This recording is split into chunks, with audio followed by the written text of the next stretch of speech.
Deer guys, doctor Anwarul হকের আজকের লেখা ম্যারেজ স্টোরি, বোড়ো জাতির বিবাহ রীতির গল্প।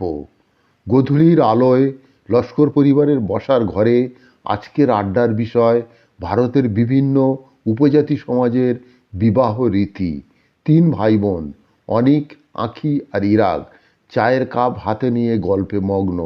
বাইরে শিশির ভেজা শীতল হাওয়া আর ঘরের চা পকোড়ার মিষ্টি পরিবেশ। আঁখি আজ নতুন একটি বিষয় নিয়ে কথা বলতে শুরু করলো।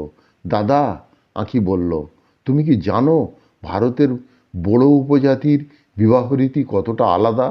অনেক একটু অবাক হয়ে বলল, বড় উপজাতি? না তো, আমি বিশেষ কিছু জানি না। বলো না, ওদের রীতির বিশেষত্ব কি? আঁখি হাসল। শোনো তাহলে। বড়ো উপজাতি, যারা প্রধানত আসাম রাজ্যে বসবাস করে, তাদের বিবাহিত রীতি সত্যি ব্যতিক্রমী। আর সবচেয়ে মজার বিষয় হলো, তাদের বিবাহ পাত্রপাত্রীর সম্পূর্ণ সম্মতির উপর জোর দেওয়া হয়। শুধু তাই নয়, অনেক সময় মেয়ে পছন্দ হলে মেয়ে নিজেই প্রস্তাব দেয়। ইরান বিস্মিত হয়ে বলল, মেয়েরা প্রস্তাব দেয়? এটা তো বেশ অদ্ভুত। আঁখি মাথা নত করে বলল, আমার কাছে অদ্ভুত লাগলেও তাদের সমাজে এটা স্বাভাবিক। মেয়েরা পছন্দের ছেলেকে নিজের মনের কথা বলার অধিকার রাখে, আর তাদের পরিবারেও এই ব্যাপারটা খুব স্বাভাবিকভাবে মেনে নেয়। তবে শুধু প্রেম বা পছন্দ নয়, তাদের বিবাহ রীতিতে অনেক আচার অনুষ্ঠান থাকে যা বেশ রঙিন। মা গল্পে যোগ দিলেন। তিনি বললেন, তাদের বিবাহ গান আর নাচের খুব বড় ভূমিকা থাকে। বাগানাও নামে এক ধরনের লোকগান তারা গায়। বিবাহের আগে বর আর কনের পরিবার একত্রিত হয়ে বিভিন্ন অনুষ্ঠানের আয়োজন করে। এই অনুষ্ঠানগুলোতে সবাই মিলে আনন্দ করে, যা খুবই প্রাণবন্ত।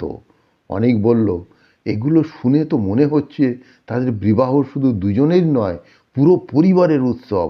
কিন্তু মা, মেয়েরা কি বড়দের জাতি বাড়িতে যায়, নাকি উল্টোটাই হয়? মা বললেন, এটা তাদের সামাজিক কাঠামোর উপর নির্ভর করে। অনেক সময় ছেলে বিয়ের পর শ্বশুরবাড়িতে থাকতে যায়, আর যাকে আমরা ঘর জামাই বলি। বড়ো উপজাতির সমাজে এটা খুবই সাধারণ ব্যাপার। তারা মনে করে মেয়েদের পরিবারের দায়িত্ব নেওয়ার অধিকার ছেলেদেরও সমানভাবে থাকা উচিত। ইরাক বলল, তাহলে তাদের বিবাহ কোনো বাধ্যবাধকতা নেই, কোনো চাপ নেই? মা বললেন, ঠিক তাই। তাদের সমাজে বিবাহের ক্ষেত্রে স্বাধীনতা অনেক বেশি, আর এটাই তাদের সাংস্কৃতিক বিশেষত্ব। তবে তাদের সমাজে কিছু নিয়মকানুন আছে যেগুলো তারা মেনে চলে, যেমন একে অপরের পরিবারের সম্মান রাখতে হয়। গল্পের শেষে আঁখি বলল, আমার খুব ভালো লাগছে যে বড়ো উপজাতির মতো অনেক সমাজ এখনও আমাদের নিজস্ব সংস্কৃতি ধরে রেখেছে। আমাদেরও তাদের কাছ থেকে অনেক কিছু শেখা উচিত, বিশেষ করে একে অপরের প্রতি সম্মান আর স্বাধীনতা দেখানোর বিষয়টি। মুচকি হেসে অনিক বলল, ঠিক বলেছ। আজ থেকে আমি কোনো বিষয়কে অদ্ভুত ভাবার আগে তার পেছনে কারণটা বুঝতে চেষ্টা করব। বাইরে তখন সন্ধ্যার শেষ আলো মিলিয়ে যাচ্ছে একটু একটু করে। শিশির ভেজা ঘাসের গন্ধ আর গোধূলির হালকা শীতল পরিবেশ লস্কর পরিবারের আজকের আড্ডা যেন আরও আরও গভীর হয়ে উঠল।